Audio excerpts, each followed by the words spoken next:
Okay. Hello, everybody. Welcome to Seeking Answers. We Oh, are where am here I? again. Well, I see you're on screen, brother. You're on screen. I see me as offline. Well, I see we see you there. We see you here.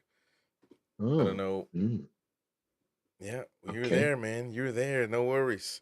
Okay. Um, but welcome to Seeking Answers, a weekly podcast on us talking and reacting to what's going on within the church. I guess the world news related to the church, and it kind of goes hand in hand, really, what's happening in the world and the church.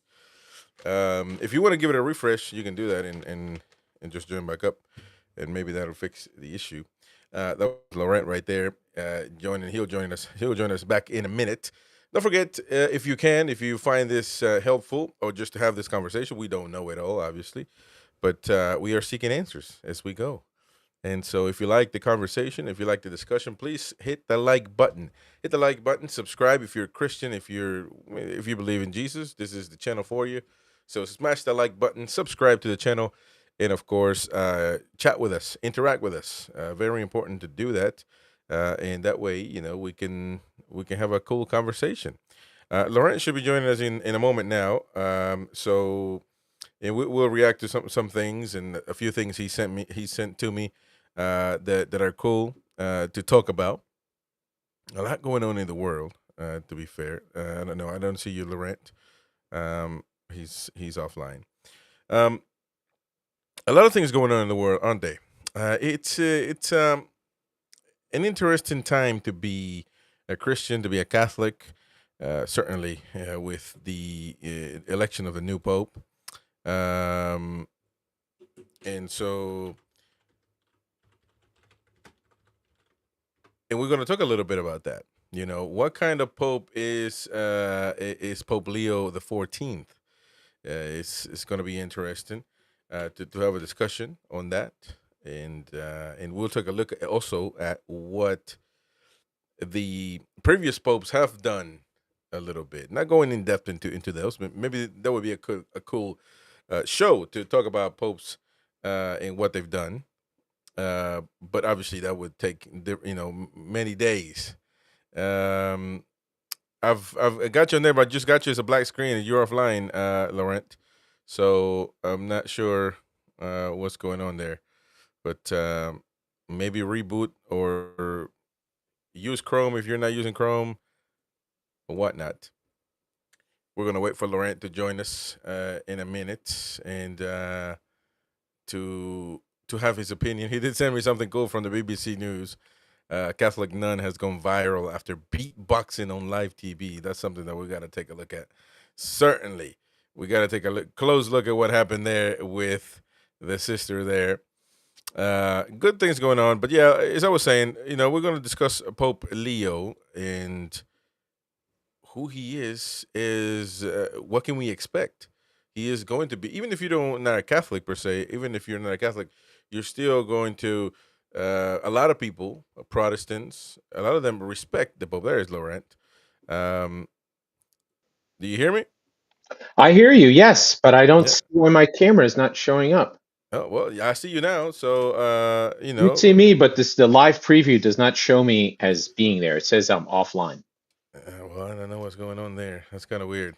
We need to get you Okay, set up with well, an email. But do you see well, me at least? I see you, Coco Pelao. Hey man, I shaved my head. I'd love to bet. Actually, I said that Newcastle weren't gonna finish, or I didn't say that. I said, well, if they do in Champions League, I'll shave my head. So I had to do that. I had to pay a debt. But anyways, we are here, of course.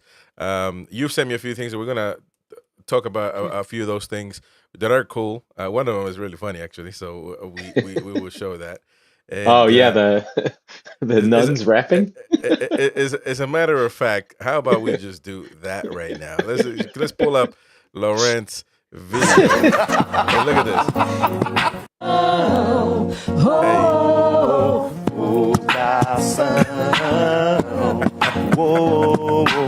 Oh my goodness.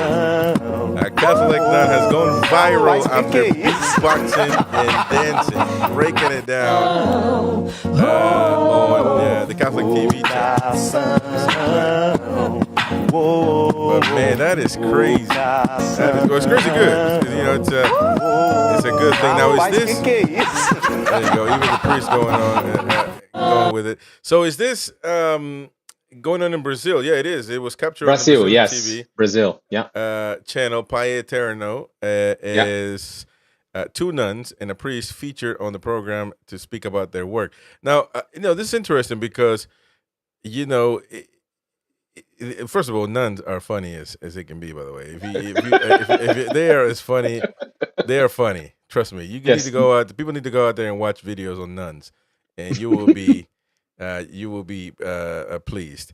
But it just speaks of the lengths that they will go to spread the word, spread the gospel, and resonate with young people, because that's what they're listening to. This kind of music.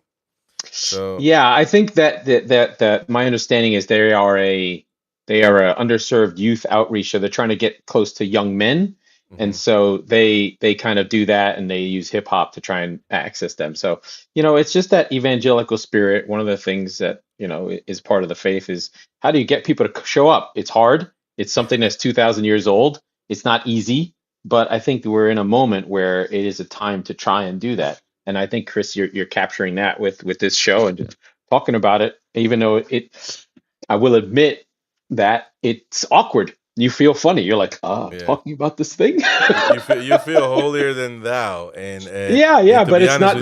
That's not the point, right? That's not the point, and that's certainly not what we are.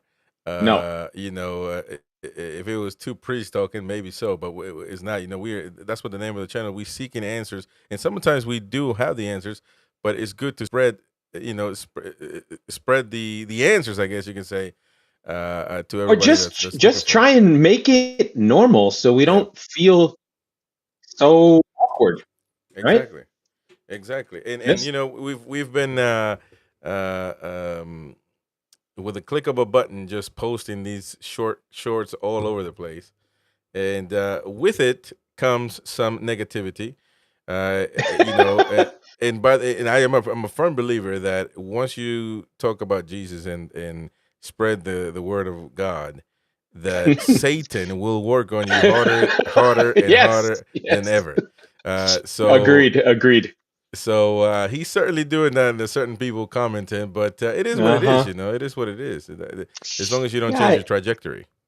Yeah, I think that the thing that I have found in this sort of, not recent journey, but like I talked about last week, is there are forces pulling you away from this truth that has been around for 2,000 years.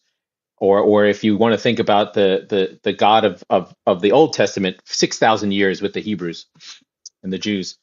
And there is a pull away from it. There's a natural kind of like, are you one of those people? I mean, you are hallelujah, as I used to call them when I was a kid.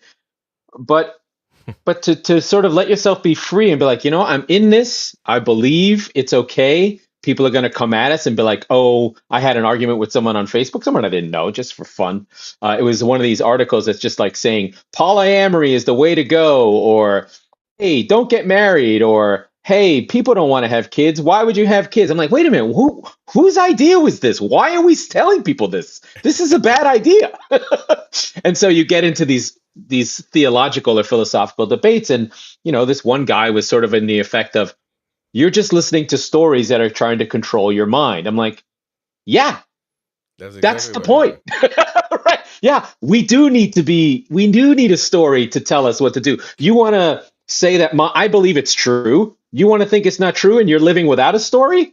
Your story starts at the Big Bang, and you just believe that everything was this little speck of nothing and exploded into the universe. And it's like, oh, that's science. Okay. Then I can't believe that a guy died and came back to life and died for our sins so that I could be forgiven and live my life. Okay, you believe what you want to believe. I'm doing my thing. I'm going to go with what created Western civilization, and you can go with what is destroying Western civilization. That's on you.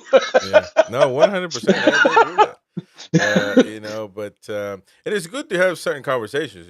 Oh, for sure. I don't get upset at all. But there are people that want to upset upset you or upset people that and they Yeah, just yeah, they yeah. make no sense, in their they attack No, but basically instead but of they conversation. but we have spent. I mean, I think the one thing that's so great about philosophy, theology, faith is that it's not operating on TikTok's timeline. It's not operating on YouTube's timeline. It's not operating on the internet's timeline. It's talking about stuff that's like we're talking about this thing that happened 200 years ago. We're talking about this thing that's happened 500 years ago, 2000 years ago. It's operating on a completely different scale of time that gives you kind of an anchor to kind of be like, okay, you want to talk about this thing that's new? All right, I'm going. I have a rock that has been standing for a long time, and you can go with your new pebbles that sort of make ripples in a wave like a little bit of water. But when I throw my stone into the ocean, it's going to change everything or Yeah. whatever. I don't know what my metaphor was, but that kind of thing. So And upon this rock I will build my church, he once exactly, said. So, El and that's what Señor. we're talking about. Actually, a big part of the show is going to have to be the successor of Peter, the Pope Mm, Leo the 14th. I want to talk about what kind of pope is he going to be, and then of course we're going to get into everything else that we got lined up. So hmm that's just the cherry on top. But first of all, we had the first American pope ever, which mm. people said that was never going to happen. And No. I'll actually argue that we needed it the most. To be Yes. fair, so um, and he's also Peruvian. We mentioned that. Obviously, everybody knows that he actually Adopted son of adopted son Peru. from Peru, which is good. He knows what Latin America goes through in the poor countries. So he Yeah. has a worldwide perspective on things. He's not just this Mm. American guy that grew up in the suburbs of Chicago. So so but also he speaks so many languages, which is unbelievable. hmm I could find it really hard actually to just put that in. How can you speak so many? German, he speaks French, I Italian. come from that. My grandfather was a Frenchman. He spoke 7 languages. Yeah, that's incredible. Yeah. That's Yeah. incredible. It is. Yeah. So he can communicate with. That's probably one of his biggest assets. He can communicate with anybody in fluently with no issues. He's somebody that a president, like a leader of like you'd say the United States, for example, when Pope Francis had something to say about the It borders, was it could he only be in said, Spanish. Yeah, he said, I can't take lessons from an Argentinian guy. Well, you can't say the same thing to to Pope Francis. He knows exactly Mm. what it is to be an hmm American. hmm So he can have these tough conversations with world leaders, and he has been hmm actually. Right now, he's calling for these wars to stop, and it needs to As stop. as every pope has through history, as much as we try and put these holy figures into our little box of what's happening now. Oh, is he a Republican? Is he a Democrat? Is he a communist? Is he a capitalist? And for someone who's of faith, you are a Catholic. You Yeah, follow the social stories of Catholicism. They don't all fit into the boxes, right? All popes, all heads of churches. If you go back to the popes during World War One, World War II, did they make mistakes? They're men, of course they did. But they all called for peace. Always. One of the famous things, I recently bought this. I wish I had it down here. I bought a replica World War One rosary that was a military issue. Very cool, yeah. stainless steel. But these guys have been doing it, or pictures of chaplains on the beaches at Normandy performing last rites or performing Holy Communion. The church is always there, and it always preaches peace. It is a peaceful faith, more so than probably any other. Famously, even when it was at the height of its power in the 13th and 12th century, when there was punishments to be doled out, it was not by the church that did it. It would ask the king to be like, this person is a heretic, he needs to be, off to whatever. It was never by the church. Someone else had to do it. So the church never committed any death. They never killed anyone directly. So they've always had these little tricks, but they've always been about peace. And if the Pope Hmm. can get involved in Ukraine and get involved in what's going on in Gaza and Israel. That would be amazing because no one. You were a military person, Chris. No one wants to be in a war. It's not No. fun for anyone. No matter what, these guys that are in there wearing their suits, talking on TV, your Putins, your Trumps, your Netanyahus, they're not on the front line. I mean, although Netanyahu actually was, but that's a different story. Um, they can say what they want, but when your kid comes home in a box, no matter what side he was on, it's awful. Yeah. So we don't want war of any kind. That's true. That's very true. And but the thing is, people. No, they did this the same thing with Jesus to a certain extent. They misinterpret their kindness for weakness, and they this But people underestimate. Jesus used to get angry. Of Jesus. course. So it's in Pope. Here we got the tweet from today. Pope Leo Mm, tweeting from hashtag Gaza, the cries of parents rise to heaven ever more intensely as they clutch the lifeless bodies of their children, searching for hmm food and shelter from bombs. I hmm renew my appeal to leaders to cease fire, release all hmm hostages, and fully respect international hmm humanitarian law. He's not scared to call it out. He's not scared to call it out. He shouldn't be. And to be fair to our Israeli friends or Jewish friends, this doesn't mean that he's anti-Semitic. No. It's just he doesn't want suffering. He's not Yeah. saying anything about whether there should be a two-state solution or what anyone's doing is wrong, right, or whatever. Just stop. This is the thing that I think is really difficult for people. They look at everything through the lens of today. And just by seeing this does not mean that he's saying all Jews are bad and Israel shouldn't exist. He's simply saying, let's stop killing people. It's very That's right. simple. These are the teachings of the cross. This is the teachings of Christ. Stop wars. We don't want war. War is bad. Doesn't want people to die. Very simple. And So, it's definitely going too long, to be fair, and going way too long. And right now, kind of not to get too although, political, but yeah, getting a little bit out of hand as far as on the Israeli side of things, it's just bombing everything. yeah, And but it's if you know, unless we can go back, I can get into deep, deep history, right? If you know about the history of the Israeli people, they were they are resistors, they are fighters. They've kept their traditions alive for 5,000 years when no one wanted them. So for them, it's existential, right? You attack yeah, us, we're going to the wall. And so yeah, Netanyahu is really the one who believes that. So for them, that's what they believe. And we can't argue that they can always stand up and say, no one wants us, and this is our land. yeah. So Um, Pope Leo continues saying, "Compassion is a question of it's a question of humanity, even before it is a religious matter. Before being believers, we are called to be human, and that's why, see because this. there's a lot of kids and a lot of innocent people Mm, paying the ultimate price for this yeah. when they shouldn't. Yeah. Uh, Yeah, I see. I actually, I take a little umbrage with this. I find this to be a little bit interesting in that it's saying that we're humans first. You could interpret this as saying he's a humanist, as he's saying that humans come before God or that humans come before faith. This part is interesting. I can see this being interpreted very differently.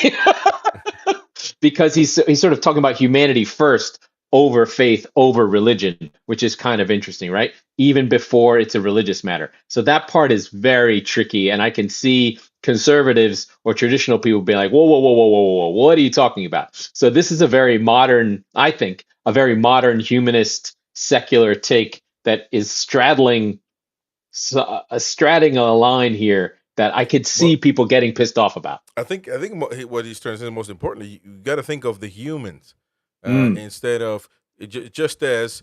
I mean, I'm not saying that Israel is the one doing it. Clearly, God's Hamas Hamas, did yeah, something horrible to yeah. begin with. Yep. But I guess he wants both of these parties to look at the humane side of things. Your people are getting killed. Your people are getting killed. What is the point at this point? So, I'm so gonna take a radical step and quote my brother Bernard, who I love, and think we have these funny conversations that if they're recorded, I might get canceled. But um, we always joke, they just need to all convert to Christianity. Let's just what are we Well, doing, Jews? What are we doing, Muslims? Get with the winning I, team. yeah. Get the Pope over there. Get some mass conversions. Do a procession, como haz como Romero, and just walk through Gaza with your people and just do mass conversions. This is what I'm talking about the church, right? It, I'm talking about the it, Catholic Church. Let's go, Pope. well, and let me tell you, that makes sense. By the way, people would like to say, because I heard somebody saying the Pope is not really that important, so I don't understand.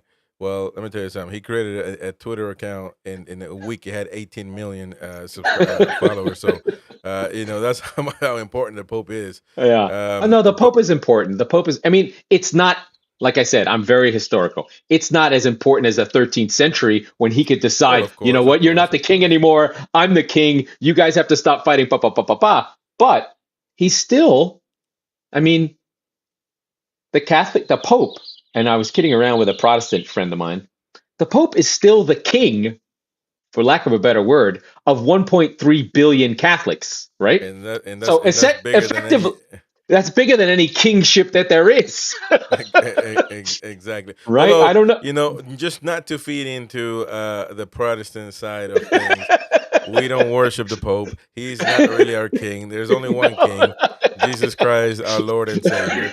So calm down. I Calm know, down. but he does get crowned, and there is a Uh, coronation in a way. But I understand he's not the king, but he is our spiritual leader but of we follow his lead, of course. He's yeah. essentially the biggest pastor in the history of the world. So there you go. To keep it Yeah, friendly with the yeah. Get out of Protestant here, Joel folks. Osteen. Get out of here. Exactly. Which, by the way, it would be a great conversation to have about mega churches. Please, let's have that conversation I don't because know anyone who goes to those things, but they seem my crazy. goodness.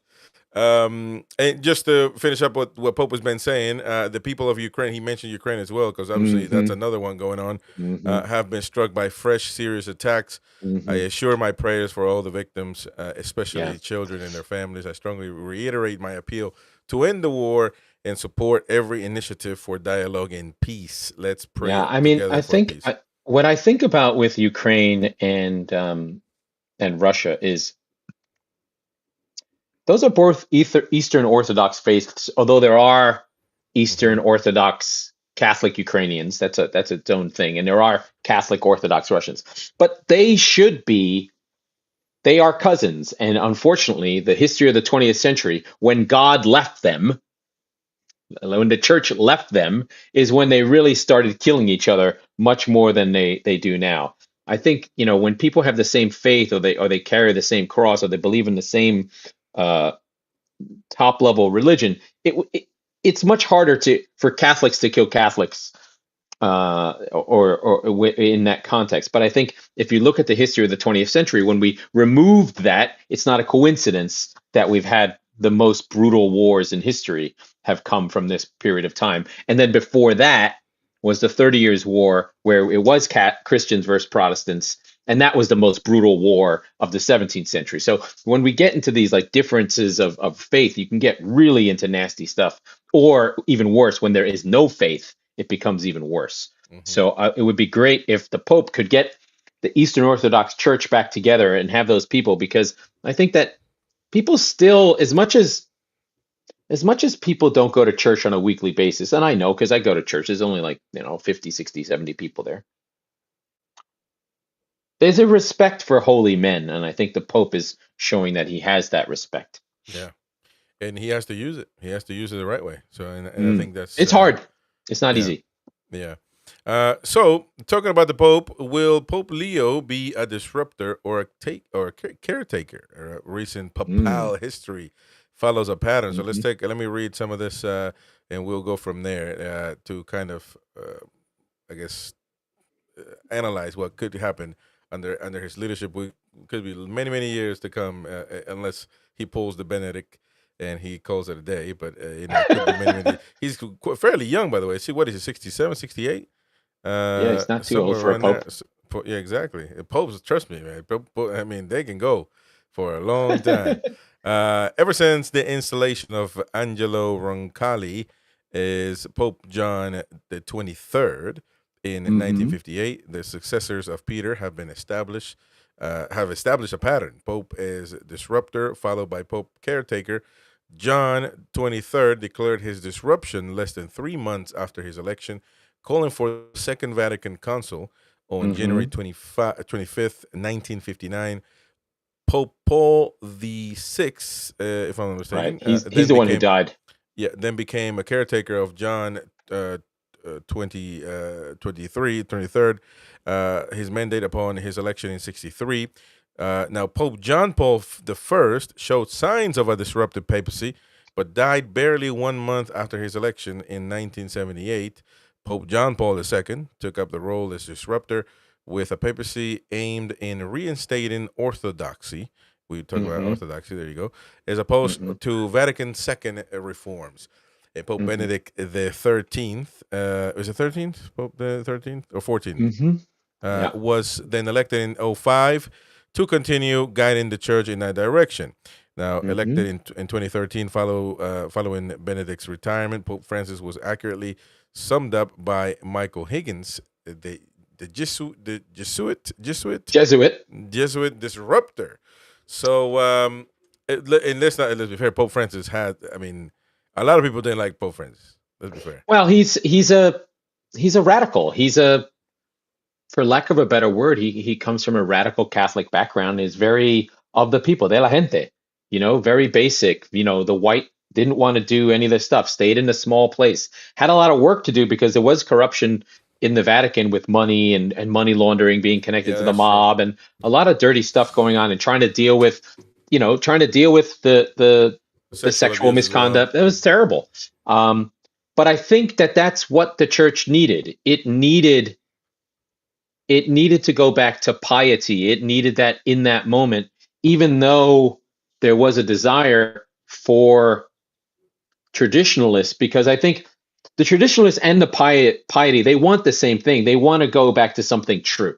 So you can either go back to something true via being conservative and going post Vatican II, or you can go back to something true in the spirit of St. Francis, you know, which is Pope as pauper. I give up everything. I'll walk with these robes. I'll clean your feet. There's two ways to be, I think, pious, which is one is that grandiose way of tradition, which is more in the Pope Benedict way, which was like, I'm going to wear the Prada red shoes and all the gear and intellectual and kind of be that way.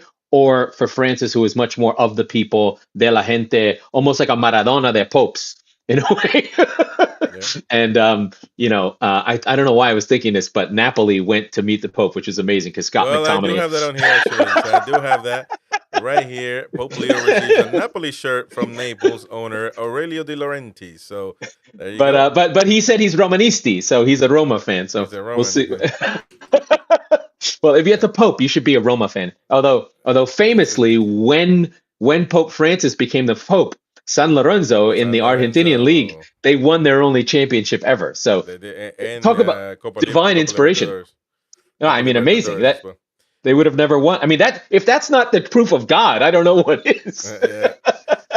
And but I was actually looking at looking at into this, and famous popes have been football fans. I think John Paul was no, not John Paul. There's another one that was a Oh, Fiorentina. I Who don't was a know. Fiorentina? I think maybe the one before John Paul the First. So Pope John XXIII, maybe.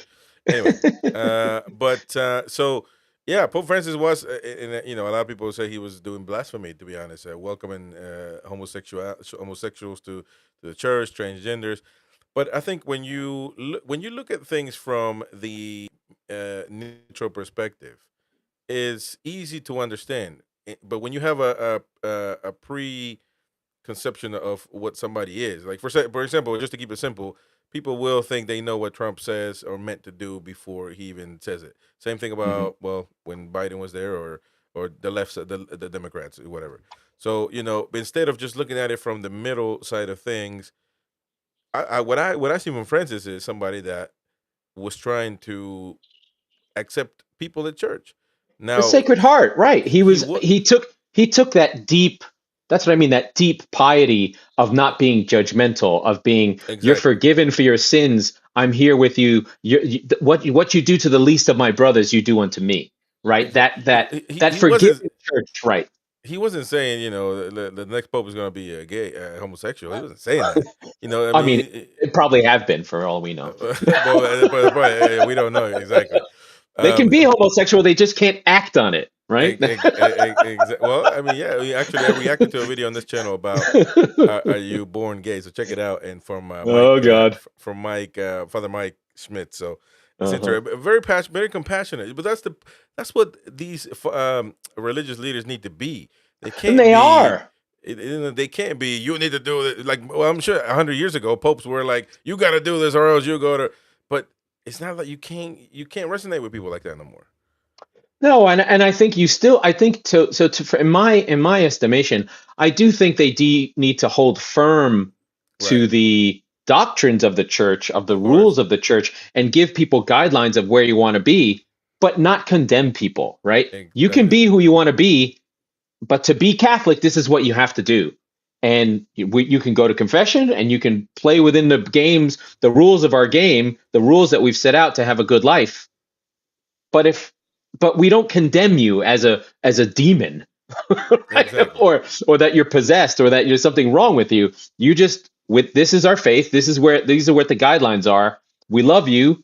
We'll pray for you, but this is how it is. I mean, and I think Mhm. that's okay because you there's no way it can be a church for everyone all the time because some behaviors and some lifestyles are outside of the bounds of tradition.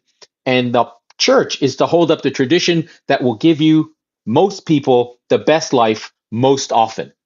Mhm. And, you know, that might sound harsh, but I don't think that it is. It simply is a path and a guideline for you to live. You, inside your heart, have to figure out what you want to do. And, you're the one who has to deal with God at the end of the day, not me, not the Pope. It's you. You talk to God. And the Pope, the church will be there to put the guardrails and the guidelines and help you through those paths. But otherwise, ultimately, it's with you. So, Yeah, yeah, yeah. I think acceptance is people. I mean, I remember now just watching videos though of Pope Francis meeting with homosexuals, transgenders, people, and all of okay. that. Yeah. It's good that he's welcome to open. Like Father Mike Schmitz was saying, kind of talking about the video I was saying. When people come to me and tell me I was, I was born gay. Like I feel like I was born gay, right? You can't change Okay. me. Like he said, "Oh, I believe that you feel that way. It's not like he's saying no, you should never. It's a lie or whatever. No, I believe you feel like that. I believe it. You know, um, but if you want to go down the path of Christianity, Christianity is pretty simple and pretty straightforward. Now, it's hard to say you need to be fixed because that word doesn't, that's kind of, I don't, I mean, if you tell the homosexual, let's fix you, that's not No, going no, to no, no, sound no. good, right? It doesn't work like that.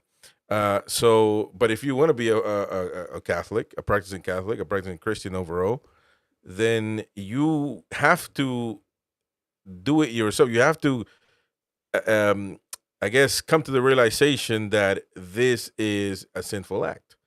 But Yeah. but you don't But go to the. It's that, not that, like you go into a but priest saying, "Fix me." Chris, that's not for you and I to judge.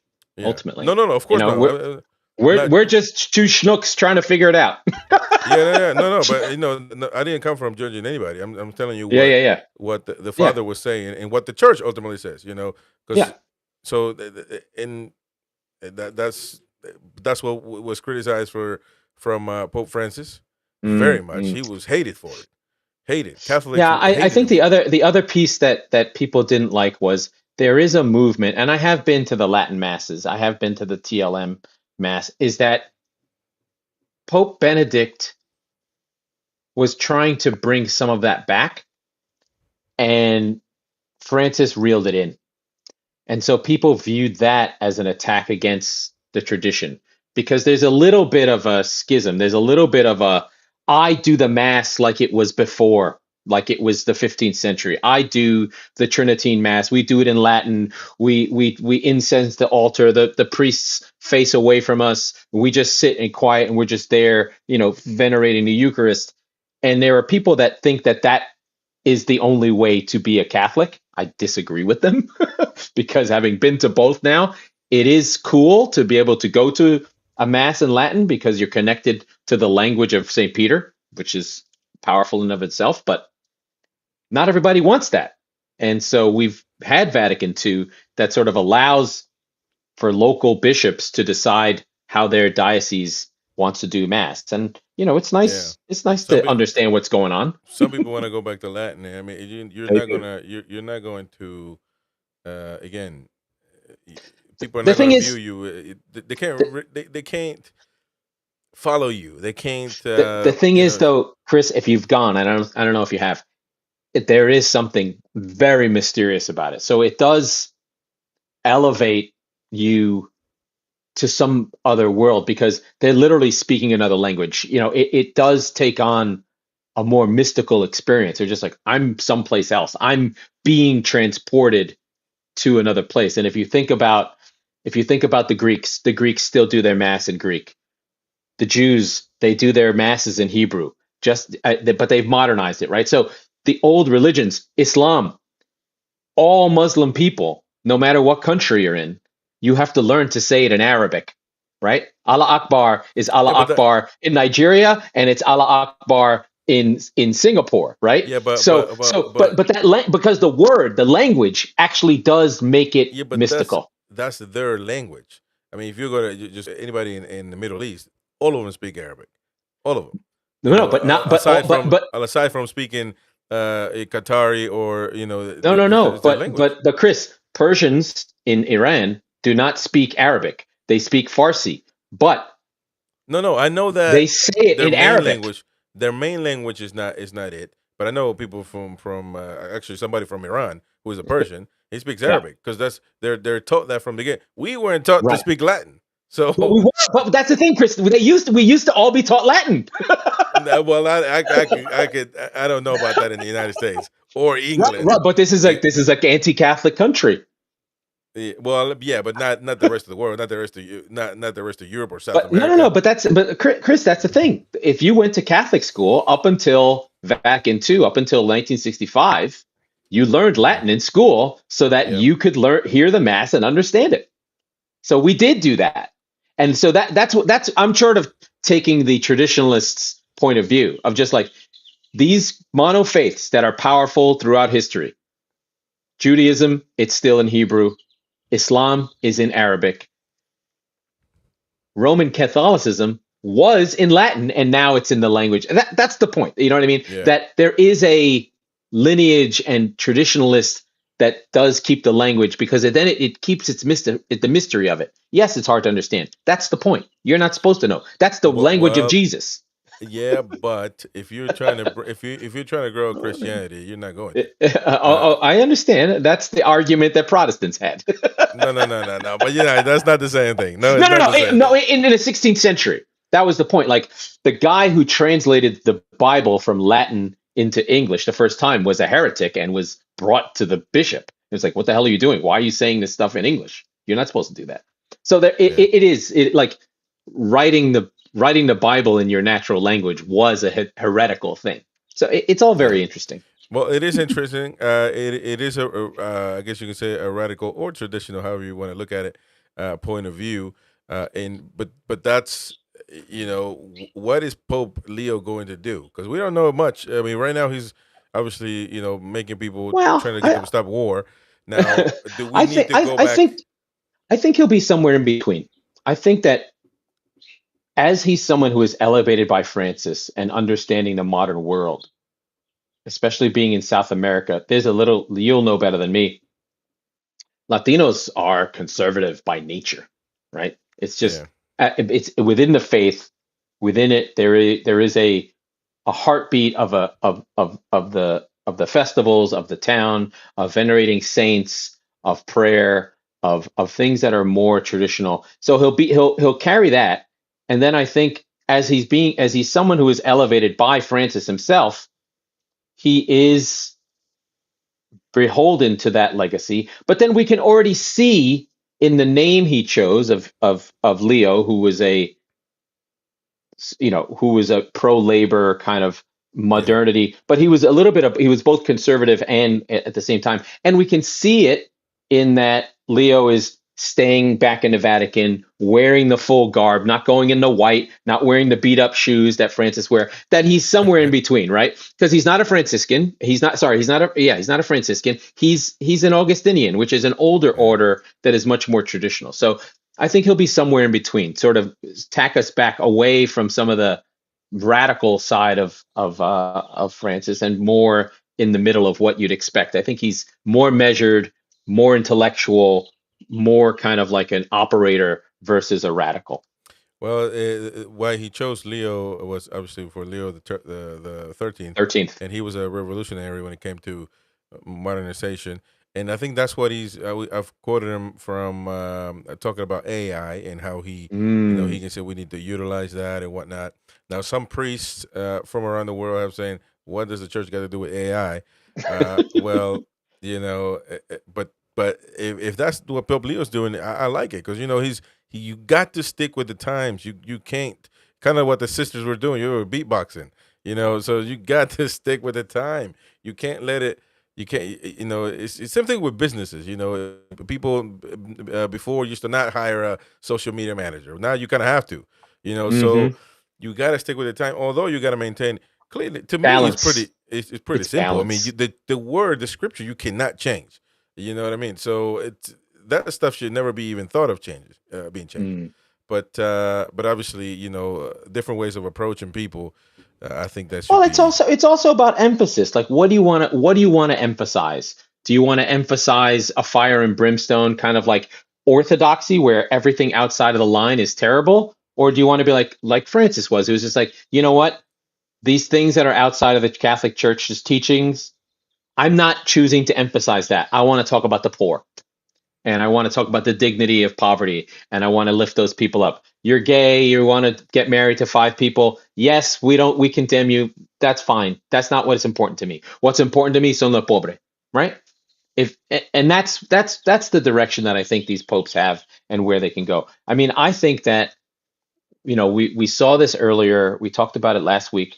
There's an energy right now. You're doing this show. There's an energy within the faith that I think is tempting to seize on.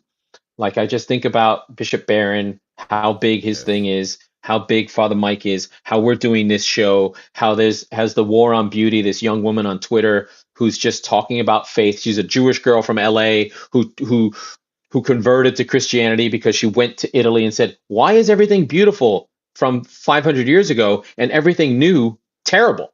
Right? Why do we live in these boxes? Why aren't we looking up? Why aren't there spires? Why aren't things beautiful? That beauty does come from some level of belief that you're looking upwards. You're putting your spirit towards something higher than this ground that we live on, that's dirty earth and cars going by and highways and all this stuff. Like, how do we get back to looking upwards to aspire into something more? So I think that there's desire for that because, I was looking at something, I was reading something, and to the effect of like, from OnlyFans to freaking ordering food to swipe left to Netflix to Reels, you don't have to do anything. If you're 18 years old and you're sitting in your room, you can get food delivered, you can have sex on demand, and you can see what girls are nearby. You don't have to move. You have everything that you could ever want through history: food, women, glory, whatever. And you know what? People are still unhappy because half of them are on medication, half of them are, watching porn all day, right? What, where do you find something to lift you up? I think that's what people are searching for. They're searching Yeah. for what you're searching for what I'm searching for, something more, right? And that's what these moments are about. Like, how do we tap into that as a faith? And for me, it's just, the 2,000 years of tradition. I cannot get my head around that, and I can't get my head around the idea of mystical experiences where people pray, and it's been happening for years and years and years. 500 people saw Jesus rise from the dead. It's in the Bible. I don't know if that's true, but tomorrow is the ascension, is the ascension of Christ. We're finishing Easter, 40 days that Jesus rose. He's been on earth for 40 days, hanging out with people. People saw him and they were like, wow, it's Jesus. He's here. That's amazing. And he's going to ascend into heaven tomorrow. So this is the end of the Easter season, and we go back into ordinary time. but tomorrow is that feast. We celebrate that he was here and goes back up. So you Yeah. know, that mystical, like what is that? How does that work? What does that mean? So that's what I try and think about. I try and think about the things that are outside of these walls, that are outside of your phone, that are outside of the internet, the magic part, the mystical, like what was that? What happened? How did that happen? So and that sort of takes me into that our other story of Saint Teresa of Avila. Yeah, I actually see that. Yeah. So if you people don't know, this is the second. So Saint Teresa of Avila was a saint and a nun living in Spain in the 16th century. She was part of the Counter Reformation. So after Martin Luther has the thing, there is a desire within the Catholic Church to counter that, because there was corruption in there was corruption in the papacy. There was things that were bad, and Avila, along with John of the Cross, brought back a Christian mysticism. And the things that Teresa of Avila wrote, one of the most famous theological books of the 17th century, 16th century, was Mental Castles, or Castles in Your Mind, or Religious Castles. I have it. And she talked about how she had mystical experiences, how she would pray, how she would go into her mind and literally see God. So, or see Jesus. Like, these are things that happen that people write about. They have experiences. You can't tell me that's in science. You can't tell me that these people put themselves into trances and have divine experiences. And she's one of the saints who did that. So she's venerated. And still, to this day, this woman's body is over 600 years old, dead, and still 100,000 people came to see her. I mean, Yeah. that just what I think the thing to think about is like, what's been around in the last 100 years that anyone would go see? Nothing.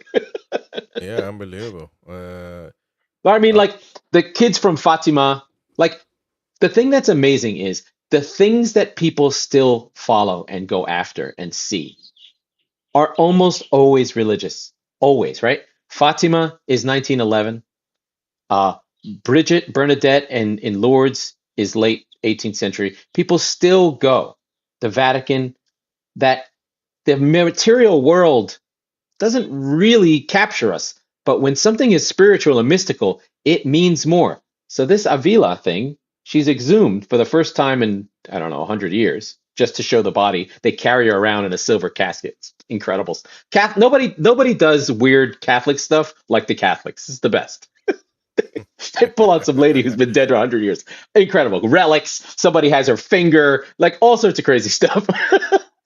But people come to see this person because it means something. It's something elevated beyond our understanding, right? So if I was there, I would have gone to see it, because who doesn't want to see something like that? Someone who touched God, even if it's just in her mind. and definitely somebody that was alive 600 years ago. That's something to look at. Anyway, no, I would have been interested to see the pictures. I'd like to see, I man. have Come them. They on. have them. They're there. They have a picture of her face. She's there. You can see her Oh, really? alive. Yeah, Oh, yeah, there, yeah. yeah, there it is. Right there. She was a. Oh, so I'm scrolling down. So she was a nun, Yes, yes, yes. basically. And by the way, Teresa her Bavila. unless Teresa de Jesus of Jesus. See, So I'm assuming. Well, a Spaniard. her veil looks sharp. I mean, it looks good. That clothes hasn't aged one bit. She's Uh, got wax. They put wax on her face. yeah, but it's unbelievable, isn't it? How they can preserve people like this, and Well, they've it's done one a of the well. one of the things that always comes up with some of these saints is they don't decay. There's at least a handful of them that's one of the signs. If someone is elevated, their bodies don't decay. Like I think even Our Interesting. Lady of Guadalupe or things like that. The crying Marys or things like that. Their bodies don't decay. So that's how they Very, do very interesting to say the least. As you said, it. almost 100,000 people going over there to venerate the body of Saint Teresa of Avila. I gotta Uh, see which. I gotta make sure I know which book it is, because I think yeah, we got. I'm gonna I'm make. thinking of doing my catechism doing a back catechism online, or like right here with Father, because Father Mike Smith's has a catechism in a year, I think it's called, and so I think I need to do that. I'm not much of a reader, but I'm very much of a video watcher. So Oh, hey, you her book. gotta Her stick book with the is times, called. man.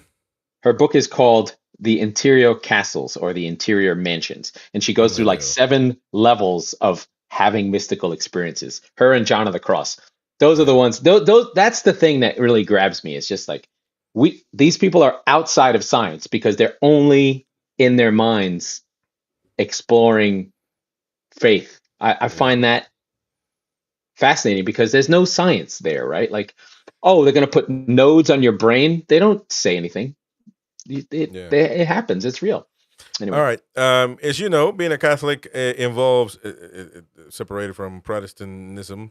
Yes. But listen, we're not trying to. It just happens. We're not trying to. There's a difference. We got Catholics do gotta do works. You gotta work your way to Mm. salvation, and there's certain things you can't do. Now, this is a Oh. nice, interesting topic that I feel we can talk about. It Mm. involves Switzerland, Oh. and I want to get your thoughts on what you think about it, right? Because it's kind Mm. of I don't know. I mean, uh, but anyway, Delaware actually this is I thought they do this legally in Switzerland, but apparently Delaware governor signs a bill legalizing physician assisted suicide. Now, suicide is actually I don't I think it's blasphemy in the Bible. It is a sin. Well, this goes along to the consistency of the Catholic faith. So this is going to Yeah, get into the abortion thing. yeah. All life is precious, All life precious, from and only one war person. to Oh, suicide to abortion yeah. to stem cells. That one I have a hard time with, to be fair. And we'll To talk about all the babies as well. IBF is all, good. all, all, all the way down, all the way down, all the way down. All life is precious, so you shouldn't be committing suicide. You shouldn't be Yeah. assisting suicide. That is not in Catholic teaching at all. It's a no go. It's a zero, So ever. let me quote the governor here, who says, "Today, Delaware joins a growing number of states in recognizing the end of life decisions belong to patients, not politicians. Although a politician is making this damn bill, so I don't understand that." Said I, I Maya. wrote I wrote about this, by the way. I'm going to bring up my So article. cool. You keep going. He is a Democrat. This law is about compassion, dignity, and respect, he says. It gives people facing unimaginable suffering the ability to choose peace and comfort. Surrounded by those they love, after years of debate, I am proud to sign the HB 140 into law. So, he passed this. I don't know if that means that they're actually going to do it. I mean, Well, they so is this that what that this means? this is it may do, but this has been going on. So I wrote about this a while ago. People used to go to Switzerland for this. No, they legalized it in France just recently. They've legalized it in a few places. Canada famously has had it for a while, but the issue is that it is a slippery, slippery, slippery slope. And I'll give you an example. In Canada, they haven't done it yet, but they're investigating whether someone should be able to have assisted death if they have mental illness. Yeah, that could be anything. I have a mental illness because I have PTSD from the military. Exactly. So here's the article I wrote. So this is what I wrote. I wrote this in November of 2024. Um, let's think this through a bit more. The dangers of legalizing assisted suicide. Does progressivism ever stop and say, you know what, we're good here? No, it doesn't. That is the purpose of conservatism, to check on the excesses of the progressive movement in culture. Progressives never seem to go back and revise an idea and say, oh, maybe that was a bad idea. Or it seems we Right. never go back and look at older policy and say, we didn't do enough of the progressive thing. Why am I bringing this up? This week, the United Kingdom legalized assisted death, As and well. I think it's dangerous. So I'm a bit all over the place, but essentially, here's Canada's number. Let's look at what happened in Canada. 2019, 5,661 assisted deaths. 2020, 7,608 and 3 assisted deaths. 2021, 10,673 assisted deaths. 2022, 13,000. So essentially, it's going up by about 2 to 3,000 assisted deaths a year. And they want to add more reasons to do it. This is going to end up with people deciding to just kill themselves And because it's they need God. when you have a world that is just secular and there's no reason for you to live, and it's just, I don't feel good, I didn't get to buy a house, I didn't get a car, I didn't get the girlfriend I wanted because this earth that I live on was told that this was I supposed to do. I'm supposed to get rich and worry about what's happening here on earth with me. You will end up killing yourself because you have no purpose. The purpose of life is to venerate God and find and earn the fact that Jesus died for your sins so that you can go to heaven, right? And have children like you have, right? With your 3 children. You want to live. So these things that are in line with the church that sound, when you take them as individual things, as unimportant, but pro-life, pro-family, pro-children, you know, anti-suicide. That's, as a whole, it's trying to say that life is important and worth living when you put them all together. But when you isolate them, they look like little things. Oh, I don't want to do that. I don't want to do this. But I find it, and I wasn't always this way, but I find it scary. And I do feel for someone like, let's say you get into you're the parent and you have a child who gets into a car accident and they're in a tumor, their arm is missing and they have one eye and they have no life anymore. I understand. I'm not without a heart. But when it becomes the state is deciding or gives you the option, what about this? How about healthcare companies are going to be like, you know what? You have stage 4 cancer. We'll pay for you to die, but we're not going to pay for your chemotherapy. Yeah, that's a very good point. That's a very good point. And by the Because way, what'll happen? That's what will happen. when you're in a situation where you can't breathe on your own, I think that's people, your family members can have the right to unplug you or keep you plugged. That's So that's fine. it. That's fine. But Yeah. this is, I've actually heard before of, I don't remember the specific cases, but I've heard of young people just saying, I don't want to live. I'm done. And you cannot do that. You cannot. This is it's weird, man. And But the thing is, Chris, if you don't have a religious underpinning of why you can't do it, there's no reason not to do it. Do you understand what I mean? 100%. 100%. If you just I'm an atheist, well then kill yourself because it doesn't matter. You're just a bunch of cells. You can just go back to the ground. But if your soul matters and you're a child of God and God loves you, you're not going to take your own life because he gave it to you away from God. Who are you to do that? You don't get to decide that. I know I'm sounding crazy, but it's one of these things where, one of these things where the logic of the whole of the Catholic faith or Christian faith makes sense. But except when you put it on individual things like, oh, I don't want to have a baby today. Oh, you can have abortion. Oh, I don't want to get married today. Oh, but now I can't have kids. I'm 37 years old and I have to do IVF. When you put it all together, it all makes sense. It's a way to live. It's a guidebook. We live in a world that everybody needs to have a choice. No, they don't. No, you don't. In fact, I want less choices. Yeah, you barely deal with the ones we got. Or yes, you can have a choice, but those decisions should be hard and they should be painful and you should have to pray about it and you should have to really think about what you're doing because between you, Jesus, and the church and God, right? Like, yes, you can make that decision and you will be forgiven, right? The famous stories of women who were prostitutes or women who were in porn or whatever, they are redeemed. You are redeemable, but it shouldn't be easy. It should be hard and it should be difficult. And we're men, we don't get to decide everything, but no, there's rules. Yeah. I understand, but it's a good topic. Good topic. We're gonna end it with that, of course. But it's a good. I knew it was gonna create a good conversation going because also, it is. Some things just go to church tomorrow. It is a holy day of obligation. It is Ascension Thursday. You go to church tomorrow and on Sunday. That's right. Anyways, folks, thank you so much for listening, for watching. We're gonna be posting a lot of these clips. So these clips, God. Don't get angry. I'm not going on the internet ever again. Some of these comments are crazy, man. So it's okay, I don't mind. But it is what it is. Thank you, everybody. Please subscribe, hit the like button, and we will see you again next week with more hot topics surrounding the church. Peace be with you, Chris. Yes, brother. We'll see you later. Take care, everybody. Bye. Ciao, ciao.